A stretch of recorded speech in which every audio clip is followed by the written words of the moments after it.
आज Doubtnut app download करें। Doubtnut पर अपने सभी गणित, रसायन विज्ञान, भौतिक विज्ञान और जीव विज्ञान के डाउट्स का करो सफाया। बस प्रश्न की फोटो खींचो, एक ही प्रश्न को क्रॉप करो और तुरंत वीडियो सोल्यूशन पाओ। अभी डाउनलोड करें। दोस्तों हमारे सामने प्रश्न दिया है कि सत्यमान सारणी से निम्न को सिद्ध कीजिए। यहाँ पे हमारे सामने प्रश्न दिया है P या Q और R बराबर होगा P या Q और P या R के। तो यहाँ से दोस्तों हम क्या करेंगे, सत्यमान सारणी बनाएंगे। यहाँ पर हम तीनों कथनों के लिए यहाँ पे लिख लेते हैं P Q R। उसके बाद यहाँ पर हम लिख लेते हैं P और R। यहाँ से अब हम क्या करेंगे, आगे यह पक्ष हमारे पास है, इसके लिए हम लिख लेंगे P या Q और R। आगे तो दोस्तों यहाँ से P या Q के बीच संबंध के लिए यहाँ पे हम सारणी लिख लेंगे। उसी प्रकार यहाँ P या R के लिए लिख लेते हैं। अब यहाँ पे इस दूसरे पक्ष को यहाँ पे लिख लेते हैं, इसका सत्यमान सारणी हम यहाँ पर बना लेंगे। तो यहाँ पर दोस्तों हमें क्या करना है, यहाँ पर हम देख सकते हैं इन दोनों स्तंभों को हमें आपस में बराबर सिद्ध करना है। तो इसके लिए दोस्तों हम यहाँ पे उदाहरण लेते हैं। हम देख सकते हैं कि हमने यहाँ पे उदाहरण द्वारा लिया, यहाँ पे PQ2 हमारे पास वाक्य है।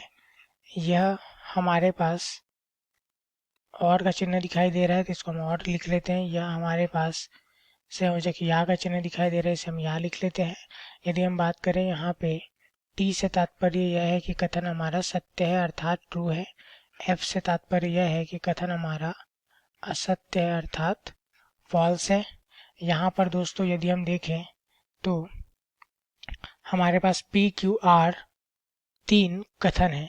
यहाँ पे हम इनके बीच का संबंध निकाल रहे हैं, तो यहाँ हम उदाहरण द्वारा देख लेते हैं किस प्रकार होगा। या यहाँ हम देख सकते हैं, यदि हम बात करें संयोजक और की, तो संयोजक और P और Q दो वाक्यों को लेकर एक साथ सम्मिलित किया और एक कथन बनाया P और Q। तो इस स्थिति में हमारे पास P और Q दोनों ही कथन सत्य होने चाहिए, परिणामी कथन सत्य होने के लिए। जैसा कि यदि हम देखें तो यह दोनों कथन हमारे सत्य हैं PQ, तब परिणामी कथन सत्य है। यदि हमारा एक भी कथन असत्य हुआ तो परिणामी कथन क्या हो जाता है, असत्य हो जाता है। जैसे कि हम देख सकते हैं Q असत्य, परिणामी कथन असत्य हो गया, P असत्य, परिणामी कथन असत्य। और जब दोनों असत्य हैं तो परिणामी कथन तो अवश्य असत्य होगा। यदि हम बात करें संयोजक चिन्ह या के लिए, तो यहाँ पे हम देख सकते हैं यहाँ पे जो कथन हमारा बन रहा है P या Q के लिए बन रहा है। दोस्तों इस स्थिति में या तो P या फिर Q दोनों में से एक कथन हमारा सत्य हो जाए तो परिणामी कथन सत्य हो जाएगा। पहले हम देख सकते हैं कि दोनों कथन जब सत्य हैं तो परिणामी का कथन तो अवश्य सत्य होगा। जब एक कथन हमारा P सत्य है तब भी परिणामी कथन सत्य, Q सत्य है तब भी परिणामी कथन सत्य। यह असत्य केवल एक ही स्थिति में होगा, जबकि P और Q दोनों ही क्या हो जाए, असत्य हो जाए, तब यह असत्य हो जाएगा। तो यहाँ से हम देख सकते हैं संयोजक चिन्ह और के लिए हमने देखा यदि दोनों कथन सत्य होंगे तभी परिणामी कथन सत्य होगा, और संयोजक या के लिए हमने देखा कि एक भी कथन सत्य हो जाए परिणामी कथन सत्य होगा। इन्हें ध्यान में रखते हुए प्रश्न हल करते हैं।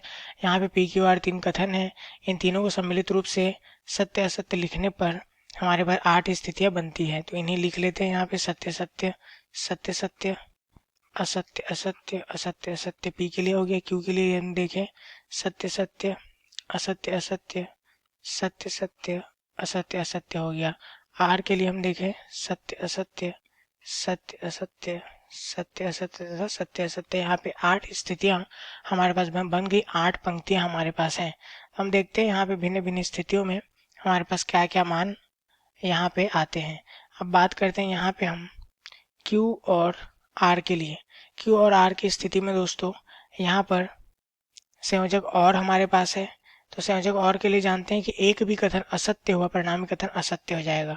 दोनों यहाँ पे सत्य दिखाई दे रहे हैं, परिणामी कथन सत्य है। R असत्य हो गया, देख सकते हैं R असत्य हो गया, परिणामी कथन असत्य हो जाएगा। यहाँ Q असत्य हो गया, परिणामी कथन असत्य हो जाएगा। यहाँ दोनों असत्य हो गया, परिणामी कथन असत्य। अब दोनों पुनः सत्य हो गए, परिणामी कथन सत्य हो गया। यहाँ पे R असत्य हो गया, परिणामी कथन असत्य हो गया। Q असत्य हो गया, परिणामी कथन असत्य। जब दोनों असत्य हो गया परिणामी कथन असत्य हो गया। अब दोस्तों यहाँ हम अगली पंक्ति में देखें, यहाँ से हमारे पास P और Q और R के मध्य संयोजक चिन्ह या के उपयोग से यहाँ पे संबंध निकालेंगे। तो जैसा कि हम जानते हैं संयोजक चिन्ह या के लिए कि यदि एक भी कथन सत्य हो गया परिणामी कथन सत्य हो जाएगा। यहाँ हम देख सकते हैं दोनों कथन सत्य परिणामी कथन सत्य हो गया। पी यहाँ पर सत्य है परिणामी कथन सत्य, पुनः यहाँ पी सत्य है परिणामी कथन सत्य, पुनः पी सत्य है परिणामी कथन सत्य। पी यहाँ सत्य हो गया परंतु यहाँ क्यू और आर सत्य है परिणामी कथन सत्य। अब यहाँ देखें दोनों असत्य है, इसी स्थिति में केवल और केवल असत्य हो जाएगा। फिर देख सकते हैं दोनों असत्य है, इस स्थिति में असत्य हो गया।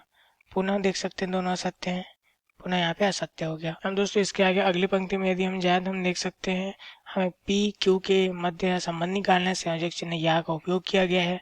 संयोजक चिन्ह या के लिए जैसा कि हमने देखा कि एक भी कथन सत्य हुआ परिणामी कथन सत्य हो जाएगा। देख सकते हैं यहाँ पे दोनों कथन सत्य हैं परिणामी कथन सत्य हो गए, पुनः दोनों कथन सत्य हैं परिणामी कथन सत्य हो गया।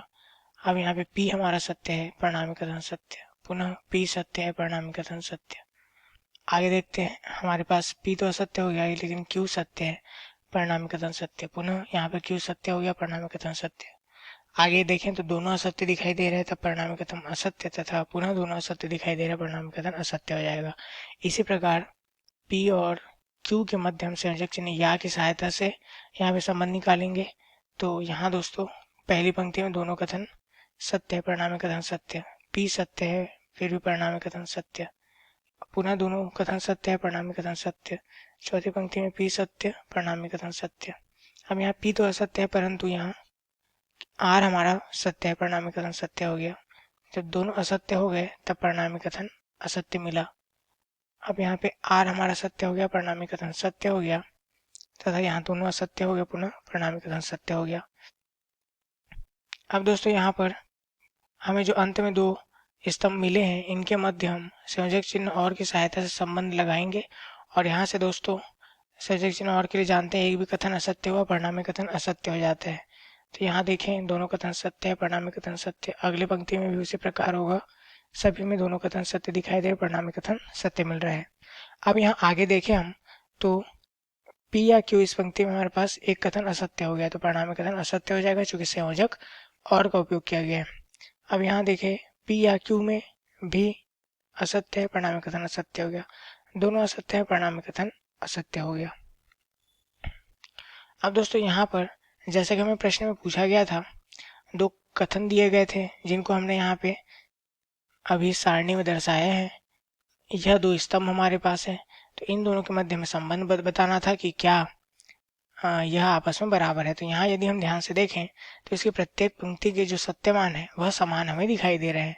तो यहाँ से हम कह सकते हैं